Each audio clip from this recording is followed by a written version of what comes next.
Bonjour à tous, bienvenue dans cette nouvelle vidéo. On se retrouve aujourd'hui pour une nouvelle rubrique. Vous l'avez vu dans le titre, je commence les vidéos tuto, les vidéos pour débutants, dans la cartomancie en général, je le précise. En tout cas pour cette vidéo-là, hein. Ce que je vais vous dire aujourd'hui est valable autant pour un oracle qu'un tarot, qu'un jeu de divination. Bref, peu importe le jeu de cartes, ça marche. Voilà. Donc, on va commencer par les bases des bases, c'est-à-dire comment est-ce qu'on mélange, comment est-ce qu'on tire les cartes. Voilà, alors c'est le jeu qui m'accompagnera aujourd'hui, c'est Histoire de sorcière. Je voulais un oracle, bon peu importe, hein, comme dit, ça n'a absolument aucune conséquence, mais je voulais un oracle qui glisse bien, pour pas qu'on commence à se mettre des difficultés pour rien. Voilà. Alors, hop, juste le temps pour moi d'enlever la boîte. Voilà, donc quand vous avez votre jeu, alors évidemment, la première chose à faire quand vous recevez un jeu, c'est de le nettoyer, de le purifier avec une intention, hein, de le purifier, de le nettoyer, de le protéger, voilà, avec une visualisation, enfin vraiment de faire ça dans un moment où vous êtes vraiment consacré à ça. Il y a plusieurs manières, si c'est quelque chose qui peut vous intéresser comme vidéo, dites-le moi en commentaire. C'est vrai que là tout de suite, en fait ça me vient en vous parlant, mais c'était pas prévu pour le coup. Donc ouais, si vous voulez vraiment avoir des détails là-dessus, c'est faisable. Donc voilà, dites-moi si ça peut être, si ça peut vous intéresser en commentaire. D'ailleurs, en commentaire, n'hésitez pas non plus si vous avez des questions, justement, si vous êtes débutant, il n'y a pas de questions bêtes. J'ai pas encore énormément de vidéos prévues sur cette rubrique des débutants, donc n'hésitez pas, ça me donnera certainement des idées et je ferai des vidéos réponses, hein. Donc voilà, vraiment n'hésitez pas si vous avez des questions en tant que débutant, que ce soit pour les oracles, les tarots, peu importe. Voilà, ça sera avec plaisir, hein, que je vous répondrai, et puis ça peut être du coup utile à beaucoup de monde.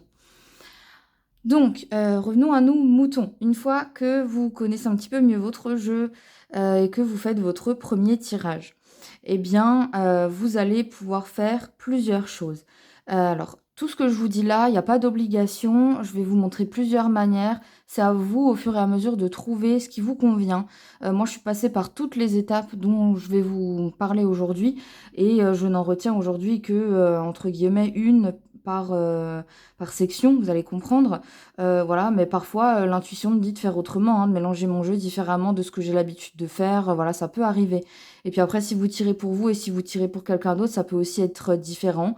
Donc voilà. Mais il y a pas de règles strictes pour moi. Donc moi, je vais vous présenter tout, il me semble, tout ce qui est possible. Après, voilà, c'est à vous de faire votre tri, hein. Donc voilà, donc le premier truc que vous pouvez faire, c'est d'évaporer un petit peu les énergies là, de votre jeu. Alors soit vous le repassez dans de la fumée d'encens par exemple avant de l'utiliser, et parfois aussi certains le font après, hein, le tirage. Sinon, ce que vous pouvez aussi simplement faire, alors c'est toujours, hein, en étant dans le moment présent, en étant concentré, etc., hein, ça c'est logique, c'est simplement de taper 3 fois. Ok. Ensuite, sinon, vous pouvez aussi souffler sur votre jeu, puisque l'air est aussi un élément qui nettoie, n'est-ce pas? Vous pouvez aussi...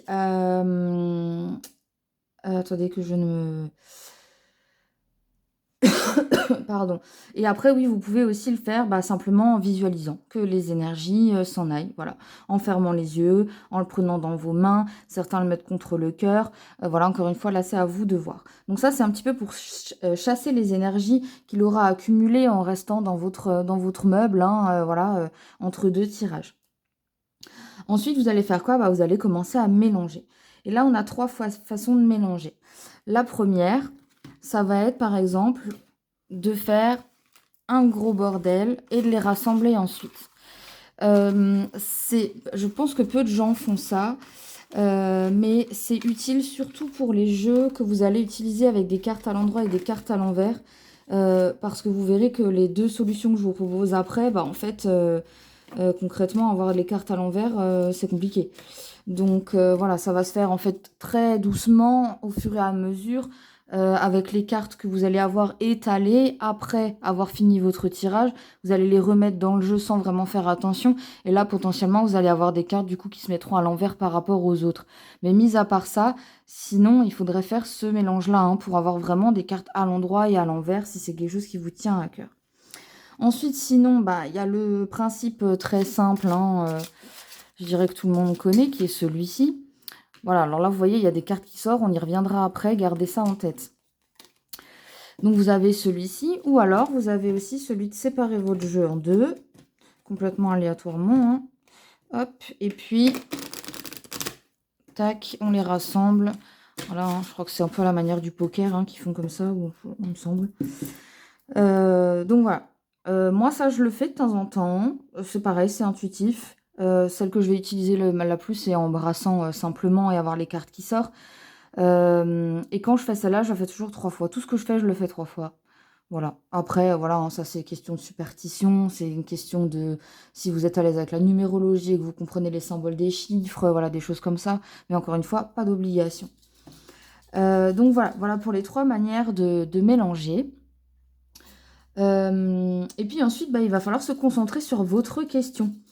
Et là, vous avez plusieurs manières de faire. Alors déjà, la question, peu importe la manière de faire dont je vais vous parler, vous pouvez ou la dire à voix haute ou dans votre tête, ça c'est au choix. Et ensuite, vous avez plusieurs manières. Alors soit ça va être simplement en mélangeant.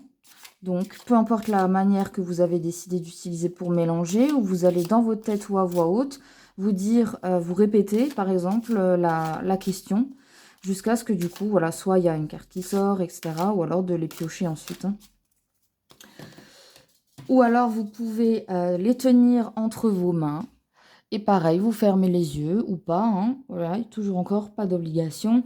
Et vous vous concentrez sur votre question et vous demandez aux cartes de vous répondre. Et ensuite, vous faites votre mélange. Ou alors, vous faites votre mélange, ensuite, vous faites ça et vous prenez vos cartes. Ou alors, d'autres font encore la manière où ils mettent le jeu sur leur cœur. Et pareil, ils vont poser la question et ensuite ils prendront leur carte ou alors ils mélangent et ils prendront leur carte. Voilà. Ça, c'est pour se concentrer et poser sa question. Si je vais trop vite, dites-le moi. Et après, bah, va falloir choisir vos cartes. Avant ça, il peut ou pas y avoir une étape qui est de séparer le jeu, soit en 2, soit en 3. Et de remettre aléatoirement les 3 tas ensemble. Voilà, certains le font, d'autres pas. Et là encore, vous verrez souvent qu'il est dit de faire ça avec la main qui est non dominante. Personnellement, je suis gauchère, donc c'est cette main-là. Et donc, il faudrait que je le fasse avec la main droite, pardon. Pour le coup, pour moi, tout ce que vous allez choisir là dans ce que je vous donne, en fait, c'est des choses qui vont paraître naturelles. Vous allez essayer chacune des méthodes et c'est celle qui vous paraîtra le plus naturelle que vous allez finalement retenir. Pour moi, de devoir me concentrer et de me dire c'est l'autre main que je dois prendre, ça colle pas. Donc du coup, moi, je le fais pas. Personnellement, je le fais avec ma main dominante, et ça ne me pose pas de problème. Donc là encore, c'est une question de choix. Donc ouais, en 2 ou 3 tas du coup, et puis ensuite, eh ben, vous choisissez vos cartes. Donc, il y a la méthode que vous avez vue juste avant, où du coup, je mélange et j'ai des cartes qui sortent. Ok. Sachant que du coup, là, le nombre de cartes va être aléatoire, donc c'est pas forcément ce qui vous conviendra non plus pour n'importe quel tirage. Si maintenant vous faites un passé, présent, futur, il vous faut 3 cartes, ni plus ni moins, voilà. Donc voilà. Après, vous avez sinon la méthode où hop, on étale tout et puis on pioche là où les cartes dont on a besoin et donc là on gère le nombre de cartes qu'on prend. Alors certains qui sont à l'aise avec leurs énergies et avec les sensations vont d'abord passer ou alors juste un doigt ou alors la paume de la main au-dessus pour sentir des petits picotements ou quelque chose, une chaleur qui leur diront « Ok, c'est là que tu dois prendre ta carte ». Pareil, ça pour moi, ça ne fonctionne pas. Voilà, mais c'est à tester. Hein. Voilà. Et ensuite, vous avez l'autre méthode qui est simplement, vous avez fini de mélanger, vous avez votre tas et vous prenez la première. la deuxième, la troisième, etc. selon le nombre de cartes que vous avez besoin. Donc là encore, vous gérez le nombre de cartes dont vous avez besoin. Et parfois, certains complètent en retournant le jeu et en prenant celle qui est en dessous. Voilà. Ça, c'est toutes les manières pour pouvoir choisir vos cartes. Et ensuite, bah, il ne vous reste plus qu'à faire la lecture de votre tirage. Et là, on verra, on aura une autre vidéo pour ça, parce que là encore, il y a beaucoup de choses différentes. Interpréter des cartes, ça peut se faire de 1000 manières différentes. Donc voilà, ça fera l'objet d'une vidéo seule. Et je pense que là, déjà, vous avez de quoi faire pour commencer et trouver déjà vos petits trucs hein, voilà, pour mélanger vos cartes et commencer votre tirage. Voilà, je vérifie, hein, j'ai des petites notes à côté de moi, je vérifie que je n'ai rien oublié, mais je crois que c'est bon. Donc voilà, dites-moi si ce genre de vidéo vous a plu, si certains d'entre vous voient d'autres manières de faire, n'hésitez pas non plus à les partager en commentaire. Encore une fois, moi je prône le partage, hein, on est là sur internet pour ça, hein. Donc n'hésitez pas si j'ai oublié quelque chose, hein, voilà, je suis pas une professionnelle non plus, donc c'est possible. Et puis dites-moi si ça vous a plu, n'hésitez pas aussi à me partager du coup quelles sont vos méthodes à vous dans tout ce que je vous ai dit là, voilà, ou même votre expérience en tant que débutant, comment vous avez fait justement pour comprendre et pour choisir du coup ce que va être votre méthode à vous. Voilà, tout ça c'est des choses qui peuvent être intéressantes pour les gens qui passeront ensuite et qui liront les commentaires, hein. Voilà, et puis bah du coup, avant de nous quitter, on met un petit pouce bleu, on s'abonne à la chaîne, on active la cloche pour me soutenir et faire grandir encore cette communauté. Je vous remercie infiniment d'avoir été là et à très bientôt.